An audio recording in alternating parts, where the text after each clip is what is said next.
ಮತ್ತಷ್ಟು ಸುದ್ದಿಗಳನ್ನು ನೋಡೋಣ ಸೂಪರ್ ಫಾಸ್ಟ್ನಲ್ಲೇ.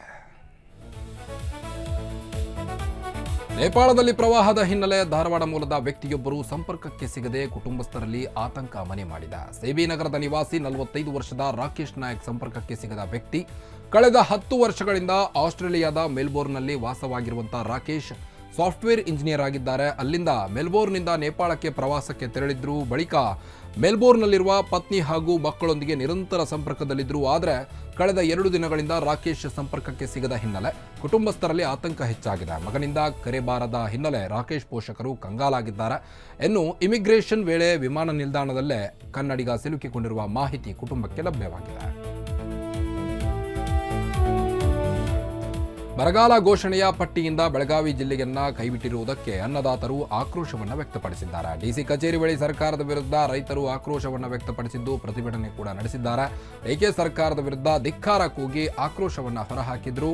ಸಮರ್ಪಕ ಮಳೆಯಾಗದೆ ಬೆಳೆ ಬಾರದೆ ಬೆಳಗಾವಿಯ ರೈತರು ನಷ್ಟದಲ್ಲಿದ್ದಾರೆ.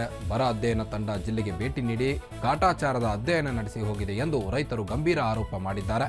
ಈಗಾಗಲೇ ಸಾಲ ಮಾಡಿ ರೈತರು ಬಿತ್ತನೆ ಮಾಡಿದ್ದಾರೆ. ಆದರೆ ಬೆಳೆ ಇಳುವರಿ ಬಾರದ ಹಿನ್ನೆಲೆಯಲ್ಲಿ ರೈತರು ಸಂಕಷ್ಟಕ್ಕೆ ಸಿಲುಕಿದ್ದಾರೆ. ಕೂಡಲೇ ಬೆಳಗಾವಿ ಜಿಲ್ಲೆಯನ್ನ ಬರಪೀಡಿತ ಜಿಲ್ಲೆಗೆಂದು ಘೋಷಣೆ ಮಾಡಬೇಕು ಎಂದು ರೈತರು ಒತ್ತಾಯಿಸಿದ್ದಾರೆ. ಇಲ್ಲವಾದಲ್ಲಿ ಮುಂದಿನ ದಿನಗಳಲ್ಲಿ ಉಗ್ರ ಹೋರಾಟ ನಡೆಸುವುದಾಗಿ ರೈತರು ಸರ್ಕಾರಕ್ಕೆ ಎಚ್ಚರಿಕೆಯ ಗಂಟೆ ನೀಡಿದ್ದಾರೆ.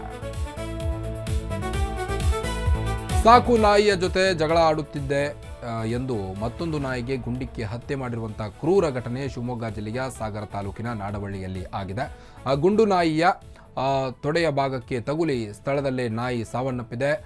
ಲಿಂಗಮೂರ್ತಿ ಎಂಬಾತ ನಾಯಿ ಮೇಲೆ ಗುಂಡಿನ ದಾಳಿ ನಡೆಸಿದ್ದಾನೆ ಎನ್ನಲಾಗಿದೆ. ತನ್ನ ಸಾಕು ನಾಯಿಯೊಂದಿಗೆ ಜಗಳ ಆಡುತ್ತಿದೆ ಎಂಬ ಕಾರಣಕ್ಕೆ ಇನ್ನೊಂದು ನಾಯಿಗೆ ಗುಂಡು ಹಾರಿಸಿದ್ದಾನೆ. ಸಾರ್ವಜನಿಕ ರಸ್ತೆಯಲ್ಲೇ ಲೈಸೆನ್ಸ್ ಇಲ್ಲದ ಅಕ್ರಮ ಬಂದೂಕಿನಿಂದ ಗುಂಡು ಹಾರಿಸಲಾಗಿದೆ ಎಂಬ ಆರೋಪ ಕೇಳಿಬಂದಿದೆ. ಘಟನೆಗೆ ಸಂಬಂಧಿಸಿದಂತೆ ಸಾರ್ವಜನಿಕ ಸುರಕ್ಷತೆಗೆ ಧಕ್ಕೆ ಹಾಗೂ ಅಕ್ರಮ ಶಸ್ತ್ರಾಸ್ತ್ರ ಬಳಕೆಯ ಆರೋಪದಡಿ ಪ್ರಕರಣ ದಾಖಲಿಸಲಾಗಿದೆ. ಪ್ರಕರಣ ದಾಖಲಿಸಿಕೊಂಡ ಪೊಲೀಸರು ಆರೋಪಿ ಲಿಂಗಮೂರ್ತಿಯನ್ನು ಬಂಧಿಸಿದ್ದಾರೆ. ಜಗತ್ಪ್ರಸಿದ್ಧ ಮೈಸೂರು ದಸರಾ ಮಹೋತ್ಸವಕ್ಕೆ ಸಿದ್ಧತೆಗಳು ಭರದಿಂದ ಸಾಗಿವೆ. ಅರಣ್ಯ ಭವನದಿಂದ ಅರಮನೆಗೆ ದಸರಾ ಗಜಪಡೆ ಕಾಲ್ನಡಿಗೆಯಲ್ಲಿ ಆಗಮಿಸಿದೆ. ಮಂಗಳವಾದ್ಯ ಹಾಗೂ ಜನಪದ ಕಲಾ ತಂಡಗಳೊಂದಿಗೆ ಗಜಪಡೆ ಅರಮನೆಗೆ ಆಗಮಿಸಿತು. ಮೊದಲ ತಂಡದಲ್ಲಿ ಒಟ್ಟು 9 ಆನೆಗಳು ಅರಮನೆ ಪ್ರವೇಶಿಸಿವೆ. ಅರಮನೆಯ ಜಯಮಾರ್ತಾಂಡ ಪ್ರವೇಶ ದ್ವಾರದಲ್ಲಿ ದಸರಾ ಗಜಪಡೆ ಸಾಲಾಗಿ ನಿಂತ ದೃಶ್ಯ ಎಲ್ಲರ ಗಮನ ಸೆಳೆಯಿತು. ಶುಭ ತುಲಾ ಲಗ್ನದಲ್ಲಿ ಜಿಲ್ಲಾಡಳಿತ ಹಾಗೂ ಅರಮನೆ ಮಂಡಳಿ ವತಿಯಿಂದ ಸಾಂಪ್ರದಾಯಿಕ ಪೂಜೆ ನೆರವೇರಿಸಲಾಯಿತು. ಗಜಪಡೆಗೆ ಫಲ ತಾಂಬೂಲ ನೀಡಿ ಪೂಜೆ ಸಲ್ಲಿಸಲಾಯಿತು. ಚಾಮುಂಡಿ ಬೆಟ್ಟದ ಚಾಮುಂಡೇಶ್ವರಿ ದೇವಾಲಯದ ಪ್ರಧಾನ ಅರ್ಚಕ ಶಶಿಶೇಖರ್ ದೀಕ್ಷಿತ್ ಅವರ ನೇತೃತ್ವದಲ್ಲಿ ಪೂಜಾ ಕಾರ್ಯ ನೆರವೇರಿತು.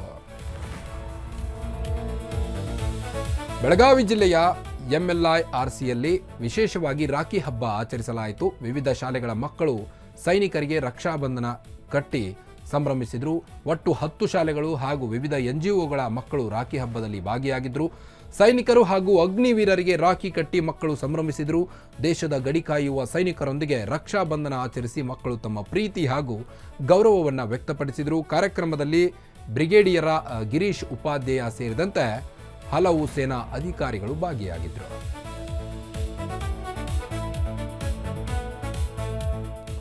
ಇದಾಗಿತ್ತು ಈ ಹೊತ್ತಿನ ಪ್ರಮುಖ ಸುದ್ದಿಗಳು. ಮತ್ತಷ್ಟು ಸುದ್ದಿಗಳಿಗಾಗಿ ನೋಡ್ತಾ ಇರಿ ಅಶ್ವವೇಗ ನ್ಯೂಸ್, ಸತ್ಯಾನ್ವೇಷಣೆಯ ಓಟದಲ್ಲೇ.